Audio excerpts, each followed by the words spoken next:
صدقہ فطر اور زکوٰۃ رشتہ داروں میں سے کس کو دی جا سکتی ہے اور کس کو نہیں؟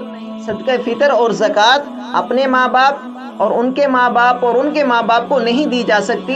اسی طرح اپنی اولاد اور ان کی اولاد اور ان کی اولاد کو بھی نہیں دی جا سکتی۔ اسی طرح صدقہ فطر اور زکوٰۃ میاں بیوی میں سے کوئی بھی ایک دوسرے کو نہیں دے سکتا۔ ان تین رشتوں کے علاوہ خاندان کے وہ افراد جو مستحق ہوں ان کو زکوٰۃ اور صدقہ فطر دینے کا دوہرا اجر ہے، ایک زکوٰۃ اور صدقہ فطر ادا کرنے کا اجر اور دوسرا صلہ رحمی کا اجر۔ مستحق سے مراد وہ شخص ہے جس کے پاس 52.5 تولہ چاندی یا اس کے برابر نقدی نہ ہو یا ضرورت سے زائد اتنا سامان نہ ہو جس کی مالیت 52.5 تولہ چاندی کی قیمت کو پہنچ جائے۔ اسی طرح جو ہاشمی ہو، سید یا عباسی ہو، ان کو صدقہ فطر اور زکوٰۃ دینا جائز نہیں ہے، کیونکہ رسول اللہ صلی اللہ علیہ وسلم نے منع فرمایا ہے۔ اگر کوئی ہاشمی ضرورت مند ہے تو اس کی رسول اللہ صلی اللہ علیہ وسلم کی محبت میں مدد کی جائے، ان کو صدقہ فطر اور زکوٰۃ کا مال نہ دیا جائے، ویسے اپنے ذاتی مال میں سے مدد کی جائے۔